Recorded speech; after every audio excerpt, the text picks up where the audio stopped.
Hello नमस्कार हमारे सभी दर्शकों को हमारे इस स्टडी वेल 77 में आपका स्वागत है। और यहाँ पर जो ये क्लास चल रही है जीएस जीके की चल रही है और यहाँ पर आप देख रहे हैं इंडियन पॉलिटी, भारतीय राज्य व्यवस्था एवं इंडियन कॉन्स्टिट्यूशन, भारतीय संविधान। तो यहाँ पर पढ़ रहे हैं भारतीय संविधान का भाग 3 जो कि मौलिक अधिकारों से निर्मित है। यहाँ पर मौलिक अधिकार अर्थात fundamental rights. What is fundamental rights? Fundamental rights क्या है, मौलिक अधिकार क्या है? ये मौलिक अधिकार जो हमारे भारतीय समस्त नागरिकों को प्रदान किए गए हैं। तो किस लिए प्रदान किए गए हैं, क्यों प्रदान किए गए हैं, तो जानिए अपने अधिकार और कानून के प्रति आप जागरूक रहिए, सचेत रहिए और इस क्लास से जानेंगे कि क्या होता है मौलिक अधिकार, क्या होते हैं हमारे अधिकार और क्या होते हैं हमारे कर्तव्य। तो आइए चलते हैं, देखते हैं यहाँ पर मौलिक अधिकार और मौलिक कर्तव्य। तो यहाँ पर फंडामेंटल राइट्स के बारे में जानेंगे।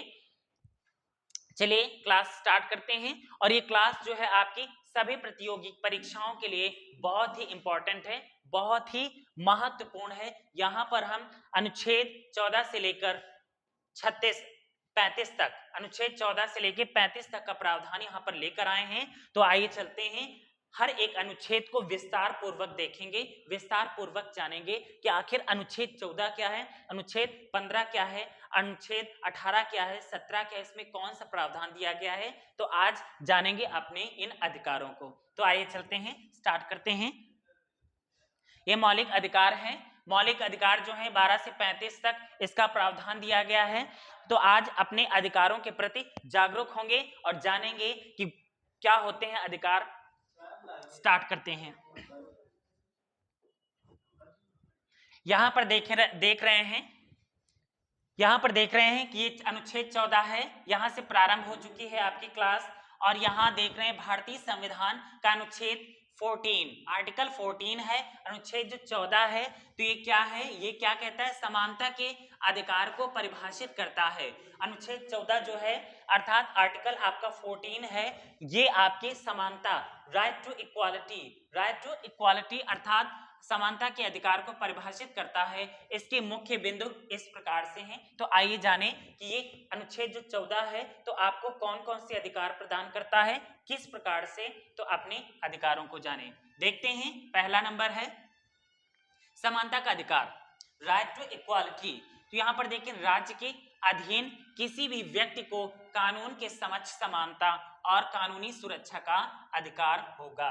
यहाँ पर कहा गया है ये समानता का अधिकार कि ये जो व्यक्ति है राज्य के अधीन किसी भी व्यक्ति को अर्थात राज्य की बात यहाँ पर इसलिए की गई है कि आप राज्य से हो या केंद्र से हो, अर्थात संपूर्ण भारत देश की बात की गई है कि राज्य के अधीन किसी भी व्यक्ति को चाहे किसी भी जाति का हो, किसी भी धर्म का हो, किसी भी लिंग का हो, तो यहाँ पर उसके कानून के समक्ष समानता का अधिकार या उसकी सुरक्षा का उत्तरदायित्व कानून का है। तो यहाँ पर कानूनी सुरक्षा का अधिकार होगा, उसे ये अधिकार दिया जाएगा कि आपकी सुरक्षा का उत्तरदायित्व कानून का है। आगे देखते हैं, यहाँ पर भेदभाव का निषेध। यहाँ पर किसी भी जन्म स्थान के नाम पर, जाति के नाम पर, धर्म के नाम पर, लिंग के नाम पर किसी भी प्रकार से कोई भेदभाव नहीं किया जाएगा। राज्य किसी भी नागरिक के साथ जाति, धर्म, लिंग, जन्म स्थान या इनमें से किसी के भी आधार पर भेदभाव नहीं करेगा। किसी भी प्रकार से इन चीजों में किसी भी प्रकार से भेदभाव नहीं किया जाएगा। आगे देखते हैं, तीसरा कानूनी सुरक्षा। तो आपको कानूनी सुरक्षा कौन कौन से प्रदान किए गए हैं, राज्य के अधीन प्रत्येक व्यक्ति को कानूनी सुरक्षा का अधिकार होगा। यानी राज्य के अधीन आप किसी भी राज्य में रहते हैं, किसी भी जिले में रहते हैं, किसी भी गांव में रहते हैं, किसी भी क्षेत्र में रहते हैं, कानून का उत्तरदायित्व है। अगर आपके साथ गलत हो रहा है या कोई व्यक्ति आपको सता रहा, प्रताड़ित कर रहा है, किसी भी प्रकार से परेशान कर रहा है, तो कानून आपकी सुरक्षा हेतु पहले से ही आपकी सुरक्षा हेतु तैनात है। आगे देखते हैं, विशेषाधिकार का निषेध। विशेषाधिकार का निषेध, किसी भी व्यक्ति को किसी भी विशेषाधिकार या अपवाद का लाभ नहीं मिलेगा। यानी किसी भी प्रकार से आप जो नियम बनाए गए हैं, यदि आप नियमों का उल्लंघन करते हैं तो वहां पर अपने नियमों के उल्लंघन के तहत अपने अधिकारों की मांग करते हैं, अगर मांग करते हैं तो आपको नहीं दिया जाएगा। यानी अपवाद, अपवाद किसी भी प्रकार से आप अपवाद करते हैं या अपवाद या विशेषाधिकार, जो विशेष कुछ अधिकार दिए गए हैं उनका उल्लंघन करते हैं किसी भी प्रकार से, तो उस यानी उल्लंघन करते हैं तो उस आधार पर इन नियमों को नहीं दिया जाएगा। यहां पर कहा गया है यदि आप एक अपराधी हैं, यदि अपराध भी करते हैं और अपराध के लिए कानून से क्षमा याचना भी करते हैं तो कानून आपको क्षमा नहीं करेगा बल्कि दंडित करेगा। यदि आप किसी की हत्या करते हैं कि परेशान करते हैं और इसके बाद तुरंत कानून के पास पहुंचते हैं कि हमारी रक्षा कीजिए, उन्होंने हमारे साथ गलत किया था, इस कारण से हमने उनके साथ ऐसा कर दिया है, इसके बाद कानून से मदद मांगेंगे तो कानून आपकी रक्षा या सुरक्षा का उत्तरदायित्व नहीं रखता, आपकी रक्षा नहीं करेगा। इस आधार पर ये विशेषाधिकार का निषेध यहाँ पर बताया गया। कुछ ऐसे भी विशेष अधिकार दिए गए हैं जिनकी मनाही अर्थात निषेध है। आगे देखते हैं अनुच्छेद 14 का महत्व। तो ये अनुच्छेद 14 जो आर्टिकल 14 है, इसका महत्व क्या है, किस प्रकार से ये इंपॉर्टेंट है इतना, तो यहाँ पर देखते हैं समानता की स्थापना। यहाँ पर समानता की स्थापना करता है, कानून के समक्ष सभी व्यक्ति समान हैं, कानून के समक्ष सभी व्यक्ति यानी भारत के सभी नागरिक समान हैं, तो इसकी स्थापना करता है। भेदभाव का निषेध, यानी किसी भी प्रकार से कोई भेदभाव करता है तो इसका निषेध करता है, यानी इसकी मनाही है। और यहाँ पर कानूनी सुरक्षा की गारंटी, कानूनी सुरक्षा की गारंटी भी लेता है कि अगर आपके साथ कोई गलत करता है, यदि आप सही हैं गलत नहीं हैं, तो कानून आपकी सुरक्षा की गारंटी लेता है कि कानून आपके साथ में है। आगे देखते हैं 4 नंबर, यहाँ पर नागरिकों के अधिकारों की रक्षा। तो नागरिकों के अधिकारों की रक्षा ये अनुच्छेद 14 है, तो यही लेता है कि भारत के सभी नागरिकों की सुरक्षा या उनके अधिकारों की रक्षा अनुच्छेद 14 करेगा। आगे देखते हैं 5वां नंबर है सामाजिक न्याय और समानता को बढ़ावा। तो यहाँ पर देखिए सामाजिक न्याय, समाज के तहत आप मतलब आपको न्याय दिलाने का अधिकार रखता है और समानता को बढ़ावा देता है कि कोई भी व्यक्ति किसी भी व्यक्ति के साथ भेदभाव ना करे बल्कि भ्रातृत्व की भावना रखे, भाईचारे की भावना रखे, किसी भी प्रकार से एक दूसरे के प्रति कोई गलतफहमियां किसी भी प्रकार से मतलब अन्यायपूर्ण रूप मतलब अन्याय ना करे। तो इस प्रकार से सामाजिक न्याय समाज के प्रति न्याय दिलाने का अधिकार रखता है और समानता को बढ़ावा देता है। आगे देखते हैं अनुच्छेद 14 में अपवाद, कौन कौन से किस प्रकार के अपवाद हैं, आइए चलते हैं जानते हैं अनुच्छेद 14 में कौन कौन से किस प्रकार के अपवाद हैं। तो यहाँ पर देखते हैं राष्ट्रपति और राज्यपाल के अधिकार। यहाँ पर यह बताता है कि राष्ट्रपति के अधिकार जो होंगे वही राष्ट्रपति का अधिकार जो एक केंद्र में होगा, उसी प्रकार के वही सारे अधिकार एक राज्य में राज्यपाल के अधिकार होंगे, वही अधिकार एक राज्यपाल के पास राज्य में होंगे। आगे देखते हैं संसद और विधानसभा, जो कार्य प्रणाली यहाँ पर संसद में अपनाई जाएगी। संसद जो होगा तो संसद अर्थात पार्लियामेंट जो है तो ये पूरे देश के लिए, जैसे कि 28 राज्य और 8 केंद्र शासित प्रदेश हैं वर्तमान में, तो इन सभी की रक्षा सुरक्षा हर एक क्षेत्र में यहाँ पर संसद में जो भी कार्य होगा संसद में होगा, पूरे देश के प्रति पूरे केंद्र के प्रति, तो वही पूरा प्रावधान यहाँ पर अपनाया जाएगा। विधानसभा, ये विधानसभा राज्य में अपनाई जाएगी और वो भी कौन अपनाएगा, राज्यपाल अपनाएगा या मुख्यमंत्री अपनाएंगे। तो संसद और विधानसभा के सदस्यों के जो अधिकार हैं इसका प्रावधान भी अनुच्छेद 14 में अपवादित है। आगे देखते हैं यहाँ पर 3 नंबर में देखते हैं न्यायपालिका के अधिकार। कुछ न्यायपालिका अर्थात न्यायपालिका देखते हैं, न्यायपालिका जो है न्यायपालिका को 3 भागों में डिवाइड किया गया है। एक डिस्ट्रिक्ट कोर्ट अर्थात जिला न्यायालय बनाया गया है, इसके बाद राज्य में हाई कोर्ट अर्थात उच्च न्यायालय बनाया गया है और केंद्र में, जो कि जिसे सर्वोच्च न्यायालय का कहा जाता है, अर्थात सुप्रीम कोर्ट, जिसे सर्वोच्च न्यायालय, उच्चतम न्यायालय भी कहा जाता है, सर्वोच्च न्यायालय या उच्चतम न्यायालय, तो उसका पूरा प्रावधान जो है उसमें जो अपवाद हैं वो भी अनुच्छेद 14 के तहत दिए गए हैं। आगे देखते हैं संविधान के अनुच्छेद 15(3), अनुच्छेद 15(3), 16(4) और यहाँ पर 330 और 332 के तहत विशेष प्रावधान भी दिए गए हैं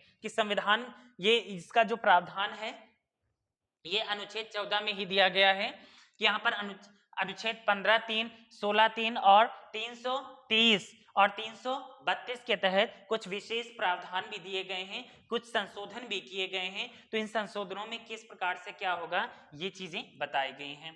तो यहाँ पर देखते हैं अनुच्छेद 14 भारतीय संविधान का एक मूलभूत प्रावधान है जो नागरिकों को समानता और कानूनी सुरक्षा का अधिकार प्रदान करता है। तो ये था यहाँ पर अनुच्छेद 14 अर्थात आर्टिकल 14। यहाँ पर समानता का अधिकार जो दिया गया है तो किस प्रकार से दिया गया है, हर व्यक्ति के अधिकार यहाँ पर बताए गए हैं। आगे देखेंगे अनुच्छेद 15, तो ये आपका था अनुच्छेद 14। अब आगे देखेंगे अनुच्छेद 15 अर्थात आर्टिकल 15 अर्थात आर्टिकल 15 में बहुत सारी चीजें यहाँ पर भी आप जानेंगे। तो चलते हैं, ये आपकी इंडियन पॉलिटी की पुस्तक है, यानी बुक है, भारतीय राज्य व्यवस्था संविधान की पुस्तक है जो कि पार्लियामेंट अर्थात भारतीय संसद में रखी हुई है। चलते हैं देखते हैं भारतीय संविधान का अनुच्छेद 15, यहाँ पर देख रहे हैं अनुच्छेद 15, तो इसमें कुछ प्रावधान दिए गए हैं। क्या क्या प्रावधान है आइए चलते हैं देखते हैं आगे।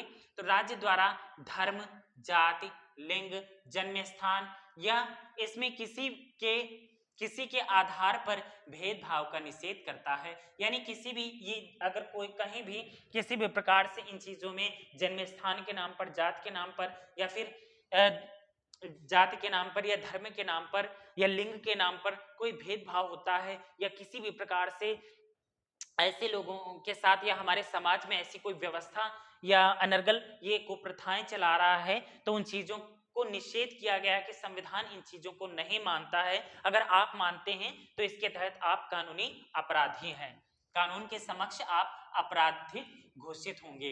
इसके मुख्य बिंदु इस प्रकार से दिए गए हैं, चलते हैं इन बिंदुओं की ओर एक दृष्टि डालते हैं। अनुच्छेद 15 में देखते हैं इसके कुछ प्रावधान हैं। समानता का अधिकार यहाँ पर दिया गया है, समानता के अधिकार में ही बताया गया है राज्य किसी भी नागरिक के साथ धर्म, जाति, लिंग, जन्म स्थान या इनमें से किसी के आधार पर भेदभाव नहीं करेगा, ये समानता के अधिकार में बताया गया है। समानता का अधिकार जो है वो आपका 14 से लेके 18 तक है। तो यहाँ पर अनुच्छेद समानता के अधिकार में ही चल रहे हैं, अनुच्छेद 15 ये बात कहता है। आगे देखते हैं भेदभाव का निषेध, तो राज्य किसी भी नागरिक को किसी भी सार्वजनिक स्थल या प्रवेश से वंचित नहीं करेगा, चाहे वह मंदिर हो, तीर्थ स्थल हो या सार्वजनिक तालाब हो या अन्य सार्वजनिक स्थल हो। तो यहाँ पर देख रहे हैं कि जैसे कि पहले पर क्या थी, अस्पृश्यता पहले जो थी हमारे समाज में, जिस समय हमारा भारतीय संविधान नहीं बना था उस समय अस्पृश्यता बहुत ज्यादा, अस्पृश्यता सम्मिलित हमारे भारतीय समाज में बहुत ज्यादा विद्यमान थी। अस्पृश्यता अर्थात छुआछूत की भावना। तो लोग पहले नल में पानी भरते थे तो पानी भरने में नल को अगर छू लेते थे तो उसमें भी तुरंत छुआछूत की भावना होती थी। अगर एक दूसरे को छू लेते थे या किसी तालाब में अगर कोई नहा रहा है, पानी भर रहा है तो वहां पर जाने का अधिकार नहीं था, पानी पीने का अधिकार नहीं था। और यहाँ पर देख रहे हैं मंदिर की सीढ़ियों पर अर्थात मंदिर जाने का अधिकार नहीं था, तीर्थ स्थल पर ये सारे भेदभाव यहाँ पर अपनाए जाते थे। तो अगर इन चीजों में अगर कोई भेदभाव वर्तमान में करता है तो कानूनी रूप से वह अपराधी है। तो आइए अपने अधिकार जान लीजिए यहाँ पर किस प्रकार से आप अपराधी माने जाएंगे, और यदि कोई दूसरा व्यक्ति आपके साथ इस प्रकार का भेदभाव कर रहा है तो आप जागरूक हो सकते हैं। किसी भी नागरिक को सार्वजनिक स्थल यानी आप किसी भी स्थान पर जा सकते हैं, चाहे वह मंदिर हो, आप किसी भी मंदिर में जा सकते हैं, कोई भी पुजारी या किसी भी प्रकार का कोई व्यक्ति आपके साथ भेदभाव नहीं करेगा कि आप इस जाति के हैं या फिर आप इस धर्म के हैं। तीर्थ स्थल, हम भारत के किसी भी स्थान पर जा सकते हैं, चाहे किसी भी मंदिर जाएं, किसी भी मस्जिद जाएं या कहीं भी जाएं, कोई भेदभाव नहीं होगा। सार्वजनिक तालाब, यानी किसी भी तालाब में जाएं, कोई भेदभाव नहीं होगा, सार्वजनिक स्थल कोई भी स्थान हो। आगे देखते हैं विशेषाधिकार का निषेध। विशेषाधिकार का निषेध, राज्य किसी भी नागरिक को किसी भी विशेषाधिकार या अपवाद का लाभ नहीं देगा जो धर्म, जाति, लिंग या जन्म स्थान के नाम पर, जन्म स्थान पर आधारित हो। यानी अपवाद यहां पर कहा गया है, यदि आप जातिवाद ज्यादा फैला रहे हैं या फिर धर्मवाद ज्यादा फैला रहे हैं, यानी कि हम बहुत ज्यादा जाति के आधार पर या लिंग के आधार पर कि लड़कियां सही नहीं होती हैं, लड़कों को पढ़ाना चाहिए, लड़कियों को नहीं पढ़ाना चाहिए, या इस प्रकार के कोई अपवाद फैला रहे हैं, या फिर कोई आप गलत मंशा से या हमारे समाज को भड़का रहे हैं, लोगों पर विवाद उत्पन्न कर रहे हैं या बरगला रहे हैं, भड़का रहे हैं किसी भी प्रकार से, जो हमारे समाज में या हमारे कानून में लिखा गया है, संविधान में लिखा गया है कि ये चीजें अनर्गल हैं, ये कानूनी तौर तरीके से गलत हैं। यदि आप गलत तौर तरीकों का साथ देते हैं तो कानून इस आधार पर आपको ये अधिकार नहीं देगा।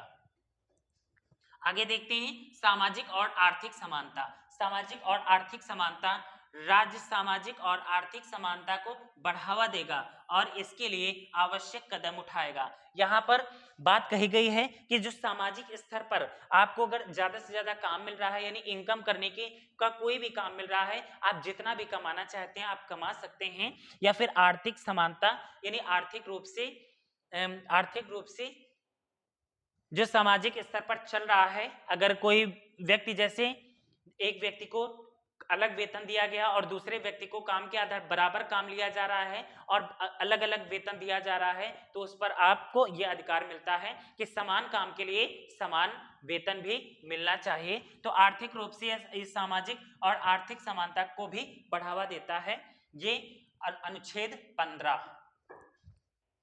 आगे देखते हैं, तो यहां पर देखा कि अनुच्छेद 14 और 15 क्या कहते हैं, इनका प्रावधान आप लोगों ने देखा कि 14 और 15 के तहत आपको क्या क्या देखने को मिला। यहां पर और भी देख लेते हैं, कुछ अपवाद भी हैं यहां पर अनुच्छेद 15 के, तो उनके बारे में देख लेते हैं। अनुच्छेद 15 में क्या अपवाद हैं। महिलाओं और बच्चों के लिए विशेष प्रावधान, यहां पर देखिए कुछ प्रावधान दिए गए हैं जो महिलाओं के लिए और छोटे बच्चों के लिए भी प्रावधान दिए गए हैं। राज्य महिलाओं और बच्चों के लिए विशेष प्रावधान कर सकता है, यानी राज्य अर्थात देश में कोई भी प्रावधान, अर्थात कोई महिलाओं के लिए बहुत सारे प्रधानमंत्री योजनाएं निकलती हैं जो पुरुषों के लिए नहीं होती बल्कि महिलाओं के लिए होती हैं, और कुछ छोटे बच्चों के लिए कुछ नियम सरकार निकालती है, तो इसमें पुरुष ये मतलब नहीं आवाज नहीं उठा सकते कि जो मतलब नियम निकाले गए हैं तो महिलाओं के लिए हैं, पुरुषों के लिए नहीं है। तो यहाँ पर भले ही आपको समानता का अधिकार दिए गए हैं, कुछ रूल्स भी बनाए गए हैं कि अगर सरकार कुछ योजनाएं निकालती है तो महिलाओं के लिए या बच्चों के लिए निकालती हैं, तो आप वहां पर आवाज नहीं उठा सकते कि उनके लिए, हमारे लिए क्यों नहीं, है ना। तो वहीं पर ये बात कही गई है। आगे देखते हैं पिछड़े वर्गों के लिए आरक्षण। पिछड़े वर्गों के लिए जो जिस वर्ग के लोग पिछड़े हुए हैं, अर्थात जैसे कि एससी वर्ग के लोग हो गए, एसटी वर्ग के लोग हो गए, ओबीसी वर्ग के लोग हो गए, तो बहुत ज्यादा, क्योंकि उनके साथ पहले बहुत ज्यादा भेदभाव होता रहा है, बहुत ज्यादा उनके साथ जास्ती की गई है, गलत दुर्व्यवहार किया गया है, इस कारण से किसी अकारण वो मतलब पिछड़े रहे हैं, तो उनके लिए कुछ आरक्षण का प्रावधान किया गया है इस संविधान के तहत। तो ये आरक्षण में यहाँ पर आप ये उंगली नहीं उठा सकते कि एससी वालों के लिए अगर ये लाभ मिल रहा है तो ओबीसी या जनरल वालों के लिए भी ये लाभ मिलना चाहिए, ये ऐसा कोई प्रावधान नहीं दिया गया है। तो यहाँ पर आप पिछड़े वर्गों के लिए जो आरक्षण दिए गए हैं तो उन आरक्षणों में कोई ओबीसी या फिर जनरल या सामान्य वर्ग का व्यक्ति वहां पर हस्तक्षेप नहीं कर सकता। आरक्षण की व्यवस्था की गई है। आगे देखते हैं सामाजिक और आर्थिक पिछड़ेपन के लिए विशेष प्रावधान। यहाँ पर आरक्षण जो दिए गए हैं यहाँ पर सामाजिक और आर्थिक रूप से जो पिछड़ापन, हमारा समाज जो है आर्थिक रूप से जो बहुत ज्यादा पिछड़ा हुआ है, यानी बहुत ज्यादा गरीब वर्ग के लोग हैं, तो उनके लिए कुछ ऐसे प्रावधान किए गए हैं कि जिससे वो भी समानता अर्थात लोगों के बराबर आ सकें या अपना जीवन यापन भी उच्च वर्ग के लोगों की तरह कर सके। उनके लिए कुछ सरकार योजनाएं निकालती रहती है और उनको उच्च वर्ग में लाने का प्रयत्न किया जा रहा है।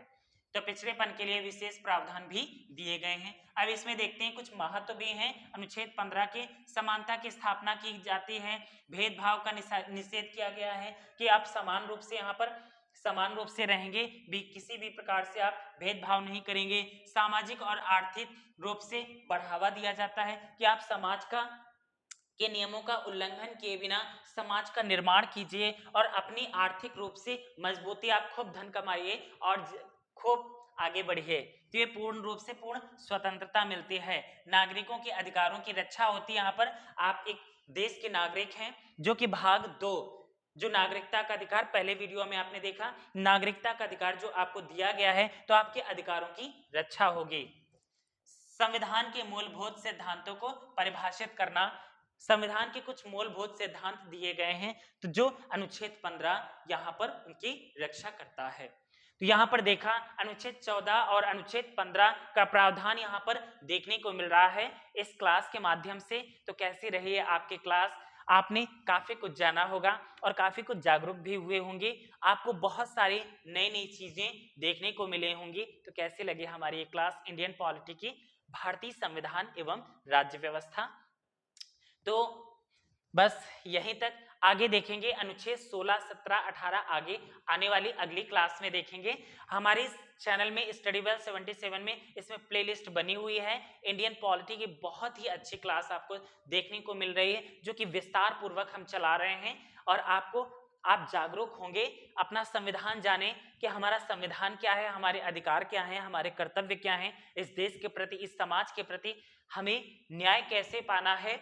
यदि हमें किसी भी प्रकार से कोई व्यक्ति सता रहा है, प्रताड़ित कर रहा है, या किसी भी प्रकार से हमें हमारे अधिकारों का हनन किया जा रहा है, तो हम अपने अधिकारों के तहत जागरूक हों, जाने कि हमारे अधिकार क्या हैं, हमारे देश में हमारी सहभागिता क्या है, खुद को जाने और अपने अधिकारों को जाने हमारे इस क्लास के माध्यम से। बस यहीं तक, हमारे चैनल को सब्सक्राइब करें, इस वीडियो को ज़्यादा से ज़्यादा शेयर करें, ताकि हम आपके लिए और भी अच्छे से अच्छा कंटेंट ला सकें। Thank you so much for watching this video.